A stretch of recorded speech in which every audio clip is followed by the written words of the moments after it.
We're interrupting Showcase to cross live now to London, where the new Conservative Party leader is about to be announced. Let's listen in live. They've engaged constructively, thoughtfully and positively in the process. A chance to choose our leader is a privilege, and I believe our party has risen to that task. But finally, I want to take this opportunity to say a thank you to our current Prime Minister, Theresa May, for her leadership of our party and our country over the last 3 years, something that was never going to be an easy task.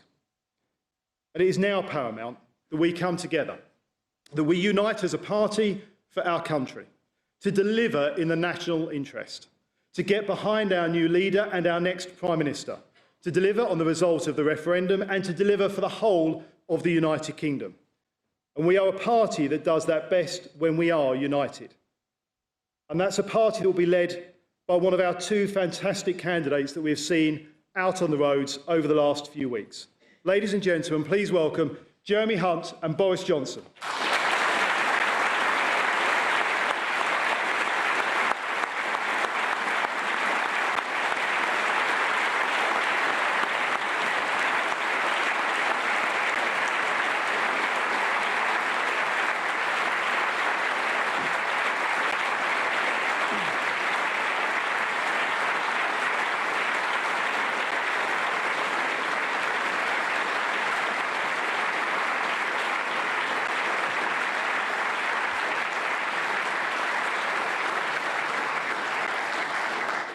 And ladies and gentlemen, to announce the results of the leadership election, please welcome our returning officers, Dame Cheryl Gillen and Charles Walker.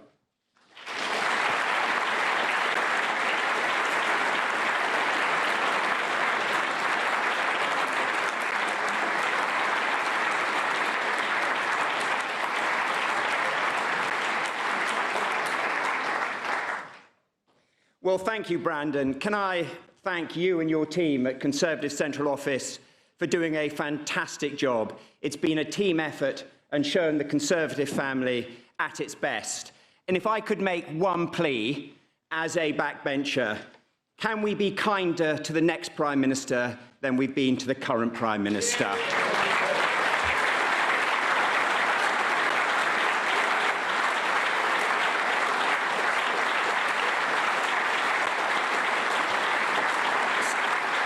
So without further delay, I'm going to hand you over to the wonderful co-chair of the 1922 committee, Dame Cheryl.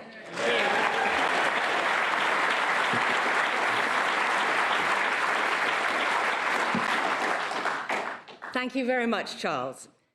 On the 24th of May, the Prime Minister, the Right Honourable Theresa May, announced that she would be standing down as leader of our party on the 7th of June.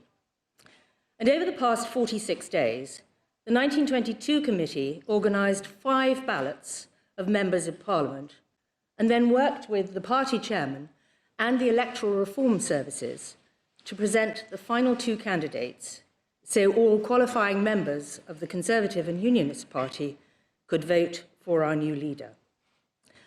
I want to echo Charles's thanks to Brandon and in particular to the party board and the party staff for all their sterling work on the hustings, and also the ERS, who have conducted a very professional operation, collecting and counting the votes from home and abroad.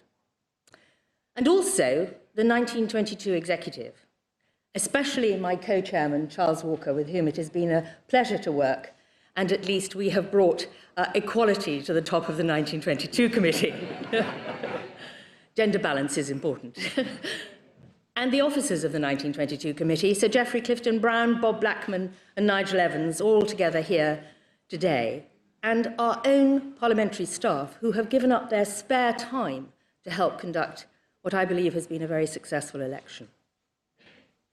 Finally, I would like to thank all those party members who voted and those who stood in the election, and particularly my colleagues Jeremy Hunt and Boris Johnson, who, despite the challenges of a contest, run in the glare of press comment and public scrutiny, I believe have emerged as worthy candidates for the position of leader of our party.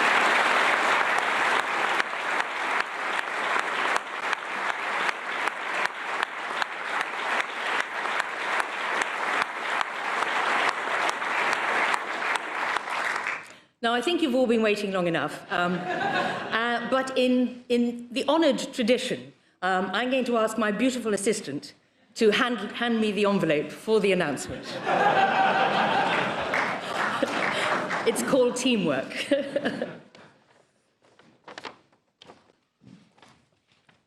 I, Dame Cheryl Gillan, the Joint Returning Officer for the Conservative and Unionist Party leadership election, declare that the total number of eligible electors was 159,320.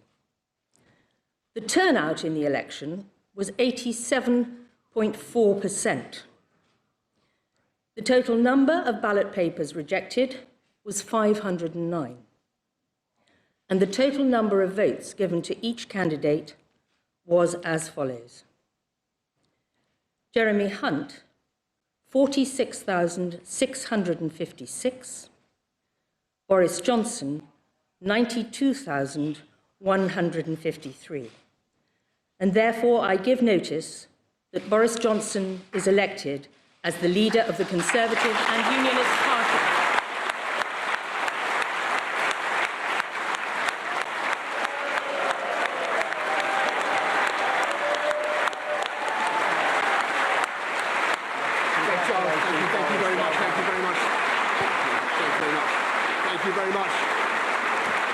Thank you very much.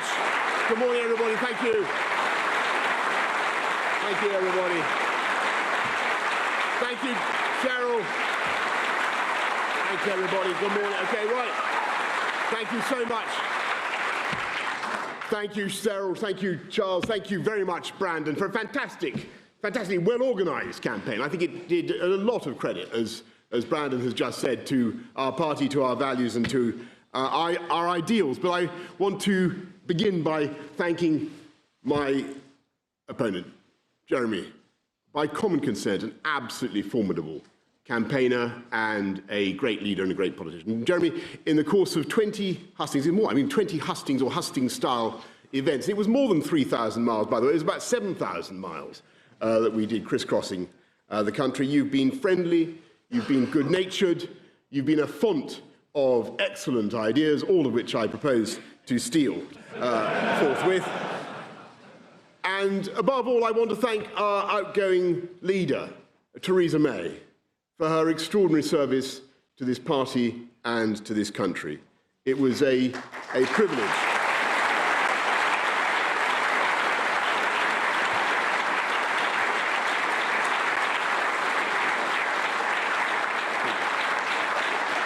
It was a privilege to serve in her cabinet and to see the passion and determination that she brought to the many causes that are her legacy, from equal pay for men and women to tackling the problems of mental health and racial discrimination in the criminal justice system.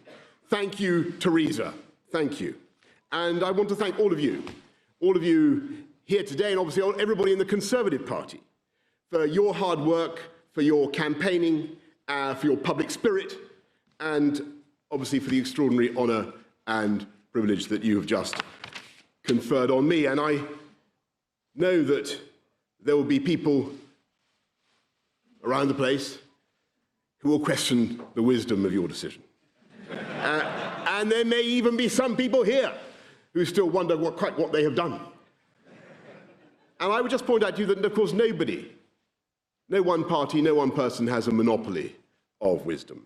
But if you look at the history of the last 200 years of this party's existence, you will see that it is we Conservatives who have had the best insights, I think, into human nature, and in the best insights into how to manage the jostling sets of instincts in the human heart.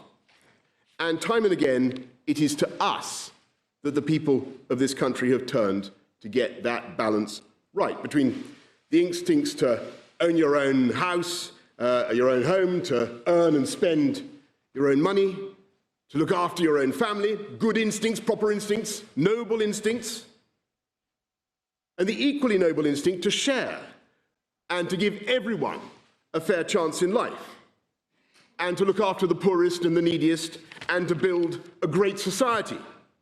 And on the whole, in the last 200 years, it is we Conservatives who have understood best how to encourage those instincts to work together in harmony to promote the good of the whole country.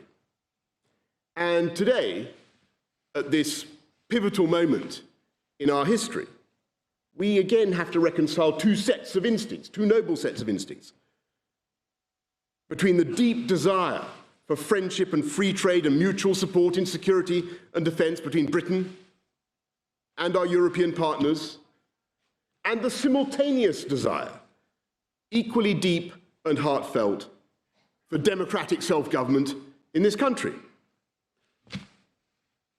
And of course, there are some people who say that they're irreconcilable, and it just can't be done. And indeed, I read in my Financial Times this morning, devoted reader that I am. Seriously, it's a great British brand. I read in my Financial Times this morning that no incoming leader has ever faced such a daunting set of circumstances, it said. Well, I look at you this morning and I ask myself, do you look daunted? Do you feel daunted? I don't think you look remotely daunted to me. And I think that we know that we can do it, and that the people of this country are trusting in us to do it, and we know that we will do it. And we know the mantra of the campaign that has just gone by. In case you've forgotten it, you probably have. It's always a couple of, it is deliver Brexit, unite the country, and defeat Jeremy Corbyn. And that is what we're going to do. We're going to defeat Jeremy Corbyn.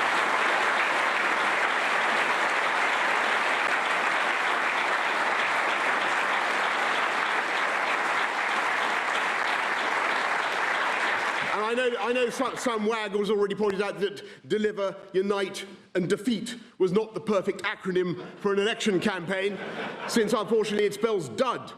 But they forgot the final E, my friends, E for energize.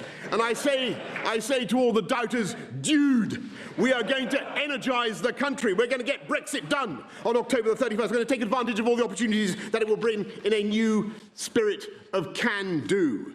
And we are once again going to believe in ourselves and what we can achieve. And like some slumbering giant, we are going to rise and ping off the guy ropes of self-doubt and negativity. With better education, better infrastructure, more police, fantastic full fibre broadband sprouting in every household, we are going to unite this amazing country, and we are going to take it forward. I thank you all very much for the incredible honour that you have just done me. I will work flat out from now on with my team that I will build, I hope, in the next few days to repay your confidence. But in the meantime, the campaign is over and the work begins. Thank you all very much.